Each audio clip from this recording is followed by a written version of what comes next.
Hey there, welcome to the garden. It is a hot day out here. I'm just checking on everything, and I watered the whole garden this morning, but it is already starting to get a little bit wilty. We have a high today, I think, of 110 and it's humid, and so it's just hard on the container garden. It's hard to stay on top of things. I did make a fun little addition, you can see behind me, to the container pond. So I saw this idea on Instagram, and I thought it might be kind of nice to add a little bit more of easy access, I guess, for the pollinators. I already see a lot of birds and pollinators coming to the container pond. It's actually been really kind of cool how many more birds come into the garden because we've got the water there. I see a lot more. But, and well, they can get on the lily pads and get some water. But I saw this idea to make like a little bit more of a fountain and use the pots. And so I thought I would give it a try. I'll put in a little clip of me putting it together. Basically, I just set the pump on a cinder block that I had in there and then used a couple of terracotta pots to make it the right height. And now the water can just splash over the pots and down into the pond. I keep this fountain going in here for the fish. So they're probably hiding right now. But there's a few minnows and some goldfish that live in there. And oh my goodness, a butterfly just landed on my face, which I guess is a good thing. But yeah, so there's some fish in there. So I keep the fountain going all the time, but I like it not to be splashing too much. I've had a few different kind of settings on the fountain, and they were all really creating a lot of splashback and splashing out of the container pond. So that's what's hard when you have such a small space. It's not a very large container for the pond, and so it can be hard to kind of fit in a fountain for it. So this way we get some height and some interest and a little bit more of the water flow. I had some bog plants on top of the cinder block in here, but if you followed along, you know that I had some issues with those getting knocked over. So hopefully nothing knocks over this, but if they do, it's not too big a deal because it's just a couple terracotta pots. And I think it's kind of cute. It especially looks good, I think, from the side. Just adds to the whole look of the garden. Oh my goodness. It's already so warm, even over here in the shade. I do keep the container pond here in this kind of shady corner because at least this way it's not getting the full sun and the water doesn't heat up too much. It is something, if you set up one of these, you do want to think about where you place it and how hot it's going to get, because obviously if you have something like this out in the sun, it's going to heat up really quickly and you are going to have some very, very hot fish, and the goldfish don't like to be that hot. So something to think about if you're setting up one of the ponds. Obviously too, this way it's close enough that I could run that extension cord for the hose, and so then that works. I did use a solar fountain for a while with the container pond, but it's not in full sun, so the fountain wasn't, it would run a decent amount, and the fish lived and we're okay. And I do have the hornwort in there. That is an oxygenating water plant, so that helps things. And the lily pads help too. But it just, I just found that it wasn't quite consistent, and I just liked having the water, in there like that. So I'm put in the powered pond fountain, and I like it a lot better, and I think it's really pretty coming up. Yeah, I just think it looks cute and kind of whimsical, and the upside down terracotta matches with all the other containers, which are doing well. The pollinators are everywhere. So hopefully, when I came out here, there were hummingbirds on this salvia, which is just the prime of the garden right now. Although everything, look how hot. All the plants just look so, even the peppers look hot. This is probably going to be one of the hottest days of our summer. Oh my goodness, it's so warm. And I'm inside, starting all the fall plants, and I've got this heat like this. It's such a juxtaposition. But yeah, the pollinators are still busy. They're all out here on here, and I'm hoping, yeah, what do you think? Baby girl's talking to you too. I'm hoping that maybe they'll come out and try to get access to this. So I have seen pollinators on this pond, and I've seen the birds, but now maybe, I don't know, maybe this will attract even some more bees and the running water. Oh, there's the fishies. You can see them. I think they'll like it. So that's a fun addition. Let me give you another little angle. Right? It's just kind of cute and fun.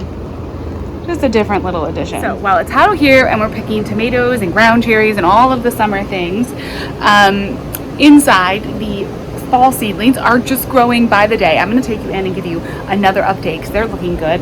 I will show you the solar fountain that I have right now, where I have it. This is not really probably a long-term solution or place, but I have this other kind of little pond going right now where I've got the little solar fountain, which you can see it running.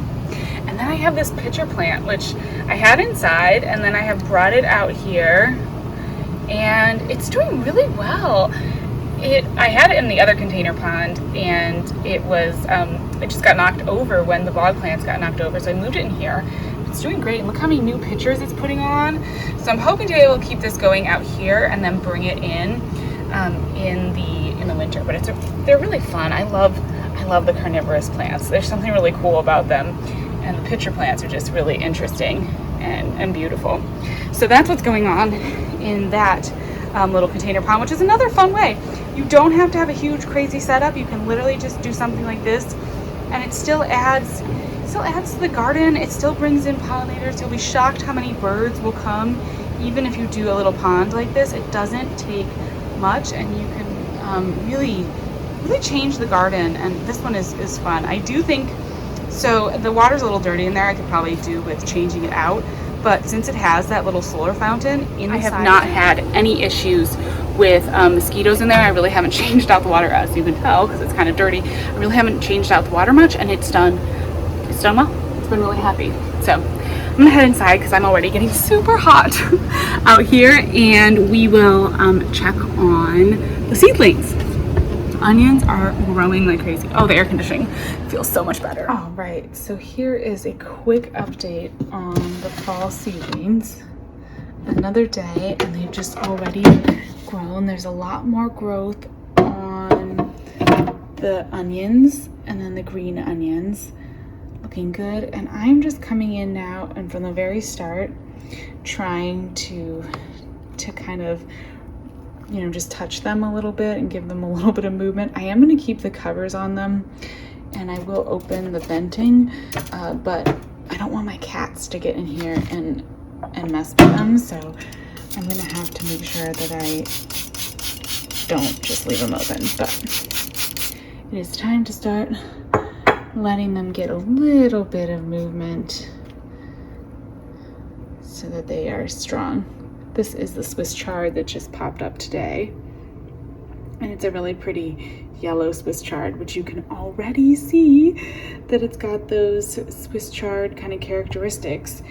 It's actually a few hours later than when I filmed the first part of this video, and we just got a huge thunderstorm. So let me show you the violas, and then we'll take a look at the garden, because I actually want to see if anything got damaged out there. The violas, I think, a couple of them you can see are just starting to sprout. So that's exciting. I should water. It's interesting. The cells on the back of the tray here on both sides are definitely drying out quicker.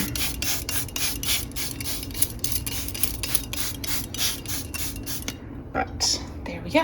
All right, I wanted to see if there's any damage out here because this storm blew through. It was super quick, maybe 10 minutes, but I mean, the wind was just whipping, and actually a big branch, you can still hear it thundering.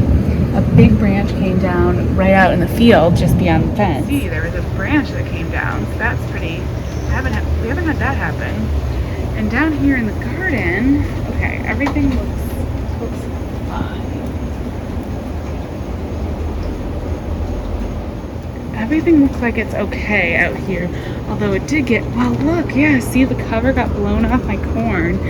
It was so windy. It was just, I'm gonna leave this cover on here for a little while longer to make sure that any corn seeds that are left around the roots of these plants don't get destroyed by squirrels. But I was really worried about the tomato trellis because that is kind of a vulnerable, structure, and it's not the most strong. I asked occasionally where I got that. I think I just ordered it from like Walmart or Amazon, and it definitely does the trick. I wasn't sure if I wanted an arch trellis out here in the garden, and so I just wanted to get something like that was like $30 just to check out if I could do it. It's done really well. It holds up to the tomatoes great, but it's definitely not a super strong trellis, so I just worry about it a little bit sometimes when we get like these big winds. And it's pretty heavy with the tomatoes. It's doing well so far, but it's pretty heavy. Oh my gosh. So yeah, I guess everything did kind of blown over. Now that I'm looking a little more closely, the zinnias all got flattened. This I will imagine will all set itself more upright. I do need to put this tomato, I need to get that tomato growing into the little trellis there. Zinnia. Got some eggplants growing. Just want to make sure I don't miss harvest. I need to come out this week and like clean out that squash, do some care like that. I am also going to harvest a bunch of these jalapenos too, because they need to come in. I've got a lot of them, so that'll be good. And I might harvest the white knight eggplant as well and try to promote the plant to grow some more. At least I don't have to water. Hopefully things aren't too flattened, you know. They kind of bounce back. I think most of the things out here should, but it is on my list this week. You know, we're here early August and July, early August. It's time to do some cleaning out and some rearranging, and the squash is kind of done. I had terrible luck with squash. I think I don't know, I don't have quite enough space, I think, to really get some of those good squash harvests. I got one patty pan squash. It was delicious. And then the plants got borers and they kind of died. I think, yeah, maybe someday I'll have a big enough garden space that'll be a little bit easier for me to do, some just big open spaces and really keep an eye on the squash plants and get some better harvests. That would be really nice. But all right, I'm gonna pick the jalapenos and then we'll see where we're at. All right, got my hands full now. I am not gonna try to fix anything out here tonight. I'll probably leave that for tomorrow. It's been a long day. I don't know what I'm gonna do with all these jalapenos either. I think I might give them away. Last year I thought, oh my gosh, I want to grow a ton of jalapenos. I think I was making a lot of salsa, and then this year I haven't really been making as much, which, that happens depending on the year and what you're feeling like cooking. But a beautiful little harvest. It is still kind of thundering out here, so I probably should go inside as well. Well, I am going to pack these up. I think I'm going to give some of these to my mother-in-law who's coming to visit. I did think it was interesting. So this is an early flame jalapeno. Kind of looks more like what you would see at the grocery store. And then this is one of the, I picked it a little small. I could have let it get bigger, but that's okay. And then this is one of the jalapenos, which I cut them up and pickled them the other week, and I wasn't brave enough to taste any of them. And then I thought I might just see.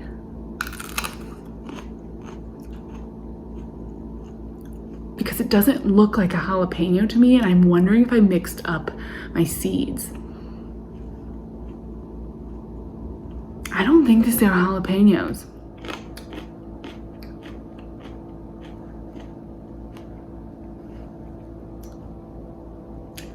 This is a pretty big pepper. I mean, I let some of these get pretty big. There's a little bit of a faint heat, but not really. I don't think these are jalapenos. But what are they? Because I was looking at them next to, the jalapeno, or the early flame. I know this is an early flame. Let me taste it. I don't know what I'm doing.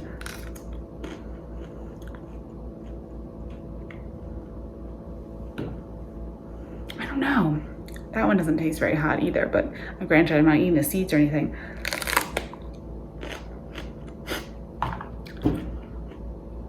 Well, I'm not sure. I thought for sure they were jalapenos. I thought for sure I grew them there because I wanted, like a container variety in my raised beds, and I wanted jalapenos because I want to do more salsas and stuff. but they're not hot. And they don't look like jalapenos. They look like, I don't know, some kind of like banana pepper. So it could be me. I could have mixed up the seeds. That's very possible. And mixed up my labeling. Or I think this was the first time I used the seeds from the seed packet. So I don't know. They're good though. Got a couple seeds that time. That's not a hot pepper. Okay. It's a mystery pepper, but it's pretty good. And I like snacking on peppers, so I'm happy with that. Earlier this spring, I made a big point to label anything, and look, it still didn't matter, so oh well. Anyways, thank you so much for spending a little time with me, and I'll talk to you again soon. Bye-bye.